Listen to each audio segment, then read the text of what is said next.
And let's go live to Mohammed Shafiq, Chief Executive of the Ramadan Foundation, and Jon Gaunt as well, radio talk host and columnist. Guys, good evening. Thanks. Let's have a chat about this then, shall we? This has been getting people riled up for decades, hasn't it? Mo, if I can come to you first, Mohammed, 9 in 10 Europeans want animals stunned before slaughter. Shouldn't the wishes of the majority be respected here? I like the touch paper. Off you go.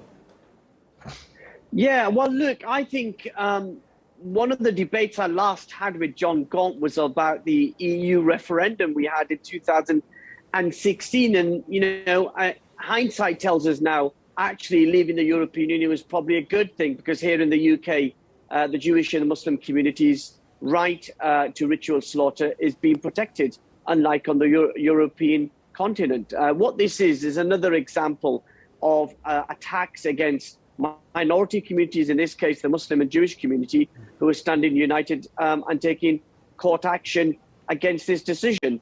And so it is important that you look at... But I go back, but my initial point to you was that 9 out of 10 Europeans say they want animals stunned before slaughter, so the majority want the stunning. And so I suppose, is it right to say the minority have to go along with it then? Well, I think we can live in a plural society, Kevin, and respect one another, and also make sure that we do whatever we can to protect the welfare of animals in this case. Even when there's overriding... I'm just going to make one more point, and that is, if you're talking about animal welfare, then you should really be talking about animal welfare across the board. And the European Union and the European Commission and countries in Europe are using this as an excuse to clamp down on the individual rights of Muslims and Jews across Europe. And I think it's absolutely right that it's challenged through the court system. Jon, right over to you then. You've heard what we've said about it so far. What do you think should be happening here? Well, I agree with Mohammed. It was good to get out of the European Union. I don't agree with his analysis of what the British people think. If there was a similar poll just for the United Kingdom, it would unanimously, not unanimously, but by a vast majority, say that animals should be stunned first.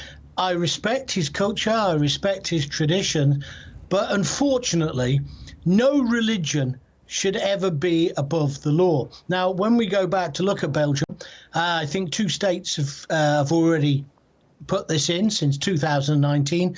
It's getting attention now because now it's about Brussels. But I think animals deserve to be slaughtered humanely. I understand the religious reasons why both certain sections of Muslim community and the Jewish community want to carry on with these barbaric traditions, but they should not be allowed to. In a Western liberal society, everybody should play the rules. And as you said in your poll, 9 out of 10 Europeans, now I don't know if that Europeans meant EU citizens or Europeans, so i.e. British as well, say that animals should be stunned. And it's obvious they should be stunned. And as I say, no religion, whether it's Jewish or Muslim, or even Christian if it was a similar case, should trump the law of the land. And I would love this to be outlawed in Britain as well. Mohammed, can you just explain to us, for people that don't understand, me included actually, why some religious groups consider not stunning more humane? Yeah, so there's 2 distinct opinions within the Muslim community. There's a minority opinion that you should do pre-stun, and that's totally acceptable and in the confines of Islamic principles. And others who say, like the Jewish community, that pre-stun is not allowed. This is about religious liberty. It's not really about, let's be honest, not really about animal welfare when we see some of the state of the abattoirs across Hold on Europe a minute. Hold on a minute. John, can I just finish? The United Kingdom have the highest standards when it comes to abattoirs. I'm not talking about the United Kingdom.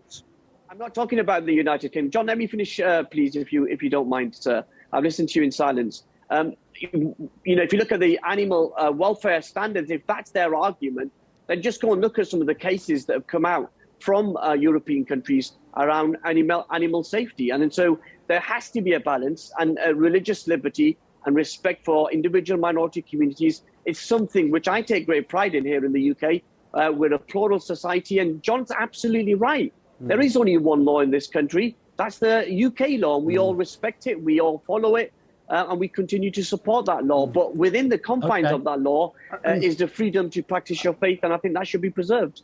And John, John, I was going to say that totally. You should be able to practice your faith. You yourself said the Muslim community is split on this. The Jewish community is as well. Mohammed, if there was a poll tomorrow where both sides could put forward their position, you know as well as I do that the overwhelming majority would ban this because it's cruel. You are slitting the throats of animals without pre-stunning them. You are welcome to your religion. I like the fact we're multi-ethnic and multicultural in our country. I respect your religion. I don't believe in it, but I respect it. Just like I respect the Jewish religion. I don't agree with anti-Semitism or people being anti-Muslim, but I'm afraid this particular tradition is out of step and should be banned in the UK. I hope Belgium goes ahead with this. I mean, as I say, 2 states already have.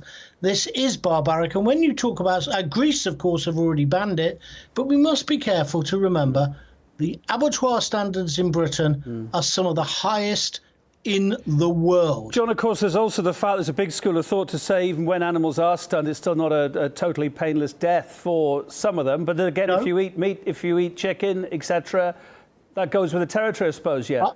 I would accept that fully. I'm a meat eater as well. Of course, killing an animal brings some pain, but if they're stunned, it reduces that, and that's what we need. You can't compare, and I'm sorry to use such graphic terms, the slitting of the throat of an unstunned animal has got to be more painful and more barbaric than going through a more modern facility. Now, we know there's been scandals in abattoirs of all different kinds of animals and therefore producing meat. These places should be highlighted. The owners who do this should be fined, and indeed the workers, and if necessary, shut down. But the overwhelming amount of abattoirs in this country, many of which are populated and worked by Muslim people as well, it's perfectly good. It's of a high standard, and that's what we should do. But I'm a great believer that no religion should trump the law. Mohammed, back to focus on what's happening in Brussels, in Belgium. Kevin, I just want to say this. No religion trumps any law. We are all operating within the respective laws we live in. And so the idea that any religion has precedent over others is not factually correct. And actually in the UK, we have an established Church of England, which, is our national faith, and we live within the confines of that. I don't have, and I actually celebrate the fact that we have a strong Christian community here in the UK leading our country. And we have other vibrant faiths, as you said, that take this issue. But, if you were really concerned about animal welfare and animal safety, then maybe you should choose to become a vegan or a vegetarian and not back to Belgium, guys. You're not a vegan, are you? Mohammed, excuse me, are you a vegan? I'm happily eating meat and I enjoy my meat like you do, John. Well, I'm the same, and I wouldn't become a vegan because that particular diet is unhealthy. You can't get things like B12. Again, though, I accept people want to be vegetarian and they want to be vegan. However, what we're talking about here, and you didn't really answer my point, if this was put to a vote in this country, in the UK, you know that the vote would go in favour of banning the death of animals without pre-stunning. And that's what's happening in Belgium. I welcome them to carry on with this. Just like Greece, I think their ban is absolutely correct. And it's not about disrespecting a religion. It's about disrespecting barbaric practices and saying to the Jewish faith and the Muslim faith, get with the programme. And we've gone a bit off topic because we should be focusing on Europe in Belgium. Back to Belgium here. The Muslim group's statement saying that the ban is part of a battle on Europe's vulnerable minorities. Are they overstating the case by this? Yes. No, I don't think. Well, John would say yes. I would probably say no. Vibrant debate that we are having on your programme. And I think that's welcome, that we can have a dialogue. We can respect each other and have different viewpoints. And it's great to be with you, John, once again and you too, Mohammed. Brexit debate. But look, I've always believed that we've got to respect faith and within the confines of the law that we live in. And I'm really proud to be British. I'm proud that we live in a country where I can practice my faith, and the Jewish community will feel the same way. I just feel that this is being done in a climate where far-right activism and far-right narrative is sweeping across the European Union, and that narrative is becoming mainstream.